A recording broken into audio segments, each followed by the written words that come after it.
Dragon లక్ష్యం ప్రపంచంపై ఆధిపత్యం. అమెరికాను అణిచివేసి ప్రపంచాన్ని తన గుప్పెట్లో పెట్టుకోవాలని ఆశించింది.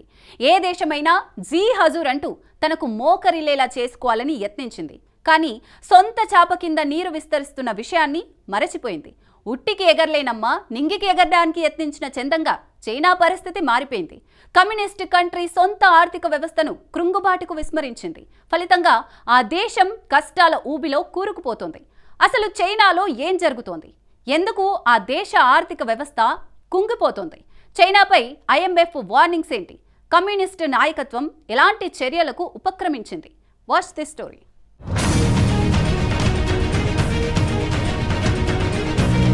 చైనా ఆర్థిక వ్యవస్థ కుంగిపోతోందా? నవంబర్లో చైనా వృద్ధికి ఏమైంది? అధికారులకు జిన్పింగ్ వార్నింగ్ ఏంటి? ప్రపంచాన్ని ఏలాలని డ్రాగన్ కలలు కన్నది. ఏ దేశమైనా తన చెప్పు చేతుల్లో ఉండాలని ప్లాన్లు వేసింది. ప్రపంచం సంగతి ఏమో కానీ సొంత ఆర్థిక వ్యవస్థపై కమ్యూనిస్టు కంట్రీ పట్టు కోల్పోతోంది. ఇటీవల కొంతకాలంగా డ్రాగన్ ఆర్థిక వ్యవస్థ అష్టకష్టాలు పడుతోంది. నవంబర్కు సంబంధించిన చైనా గణాంకాలు బయటకొచ్చాయి. ఆ దేశానికి మరోసారి గణాంకాలు డేంజర్ బెల్స్ మోగించాయి. కమ్యూనిస్టు పెద్దన్న దేశం ఏవైతే ఊహించలేదో అవే జరుగుతున్నాయి. తాజా గణాంకాలు ఈ ఏడాదిలోనే దారుణమైన ఫలితాలను వెల్లడించాయి. ఫ్యాక్టరీల ఉత్పత్తి పడిపోయింది. 15 నెలల తర్వాత కనిష్ట స్థాయికి ఫ్యాక్టరీలో ఉత్పత్తి తగ్గిపోయింది. రీటైల్ సేల్స్ విక్రయాలు రోజురోజుకు కుంగిపోతున్నాయి. నవంబర్లో రీటైల్ సేల్స్ కేవలం 1.3% మాత్రమే పెరిగాయి. ఈ నెలలో రీటైల్ సేల్స్ అంతకుమించి పెరిగే అవకాశమే లేదు. కరోనా తర్వాత రీటైల్ సేల్స్ తగ్గిపోవడం ఇదే తొలిసారి. ఇతర రంగాలు కూడా ఏమాత్రం ఆశించినంతగా లేవు. ఫిక్స్డ్ ఆస్తుల పెట్టుబడుల విలువ 2.6% పడిపోయింది. కంపెనీలు తమ వ్యాపారాలను పెంచుకోవడానికి, విస్తరించడానికి అవసరమైన మౌలిక వసతులు, మెషినరీలు, భవనాలు వంటి వాటిని ఫిక్స్డ్ ఆస్తులు పెట్టుబడులుగా పేర్కొంటారు. ఇప్పుడు ఈ పెట్టుబడులు ఏకంగా నెగటివ్ స్థాయికి పడిపోయాయి. దీన్ని బట్టి చూస్తే వ్యాపారాలు ఏమాత్రం ఆశాజనకంగా లేవని స్పష్టంగా తెలుస్తోంది. చైనా ఎదుర్కొంటున్న సంక్షోభంలో తీవ్రమైనది రియల్ ఎస్టేట్ రంగం.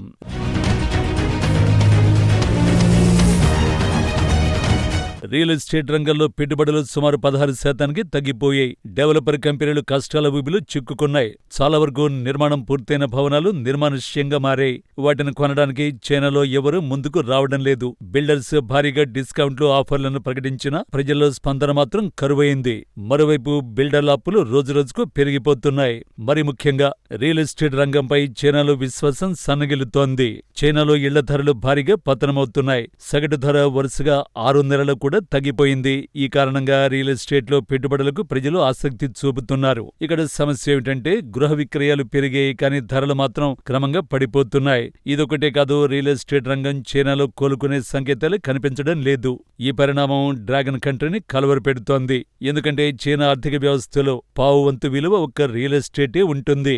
ఈ రియల్ ఎస్టేటే మొత్తం చైనా వ్యవస్థని అతలాకుతలం చేస్తోంది. అయితే చైనా కుంగుబాటు కేవలం రియల్ ఎస్టేట్కే పరిమితమైతే పెద్దగా ఇబ్బంది ఉండేది కాదు. కమ్యూనిస్టు కంట్రీలో కార్ల విక్రయాలు కూడా దారుణంగా పడిపోయాయి. నవంబర్లో కార్ల విక్రయాలు ఏకంగా 8.5% పడిపోయాయి. చైనా ఆర్థిక వ్యవస్థ కుదేలుకు ఏ ఒక్క సెక్టారు కారణం కాదు. మొత్తం వ్యవస్థలే కష్టాల ఊబిలో చిక్కుకుపోతున్నాయి.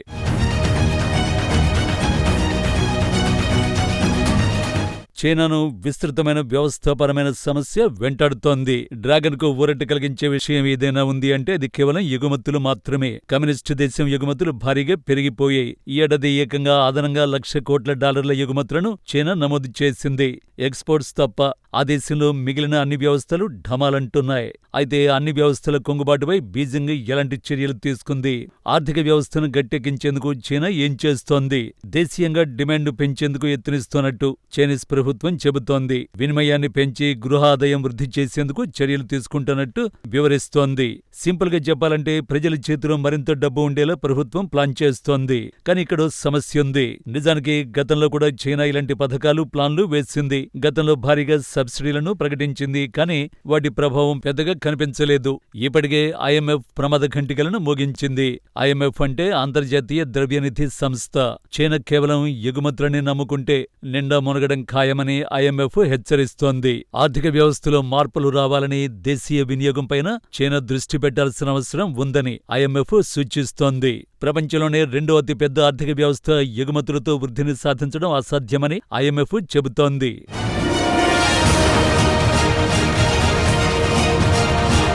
చైనా ఎగుమతులపైనే ఆధారపడితే అంతర్జాతీయంగా రిస్కులు పెరిగినప్పుడు బీజింగ్ దెబ్బతినడం ఖాయమని ఐఎంఎఫ్ చీఫ్ క్రిస్టలినా జార్జియేవా ఆందోళన వ్యక్తం చేశారు. జార్జియేవా ఆందోళనలో నిజం ఉంది. ఎందుకంటే ప్రపంచవ్యాప్తంగా ఏం జరుగుతుందో చూడండి. చైనా దిగుమతులపై ప్రపంచ దేశాలు సుంకాలను విధిస్తున్నాయి. ట్రంప్ సుంకాల నుంచి బీజింగ్కు కొంత ఊరట కలిగింది. కానీ మిగిలిన ప్రపంచం నుంచి సుంకాల ముప్పును డ్రాగన్ ఎదుర్కొంటోంది. మెక్సికో, ఫ్రాన్స్ వంటి దేశాలు తమ దేశీయ పరిశ్రమలను కాపాడుకుంటామని చెబుతున్నాయి. దేశీయ కంపెనీల్ని రక్షించుకోవాలంటే ఎగుమతులను అడ్డుకోవాలి. అందుకు ఆయా దేశాలు టారిఫ్లు విధించే అవకాశాలు ఉన్నాయి. చైనా మార్పు చేసుకోవాల్సిన అవసరాన్ని ఈ పరిణామాలు స్పష్టంగా చెబుతున్నాయి. చైనా ప్రత్యామ్నాయ వ్యూహాలను రక్షించుకోవాల్సిన అవసరాన్ని నొక్కి చెబుతున్నాయి. అయితే సంస్కరణల్ని తీసుకురావడంపై చైనా అధ్యక్షుడు జిన్పింగ్ ఆసక్తి చూపడం లేదు. సంస్కరణలకు బదులుగా ఖర్చులను అదుపు చేయాలని జిన్పింగ్ హుకుం జారీ చేస్తున్నాడు. ఇటీవల ఉన్నతాధికారులతో ఓ సమావేశం నిర్వహించిన జిన్పింగ్ వారికి ఓ వార్నింగ్ ఇచ్చాడు. ఏ ప్రణాళికను రూపొందించినా వాస్తవాల ఆధారంగా ఉండాలని జిన్పింగ్ చెప్పాడు. పటిష్టమైన నిజమైన వృద్ధి లక్ష్యంగా నాణ్యమైన సుస్థిరాభివృద్ధిని ప్రోత్సహించాలని ఆదేశించాడు. అనాలోచితంగా నిర్ణయాలు తీసుకుంటే చర్యలు తప్పవని జీ హెచ్చరించాడు. జిన్పింగ్ కఠినమైన నియంత్రణల్ని కోరుకుంటున్నాడు. ఆర్థికంగా ఊరటనివ్వడం అవసరం లేదంటున్నాడు. కానీ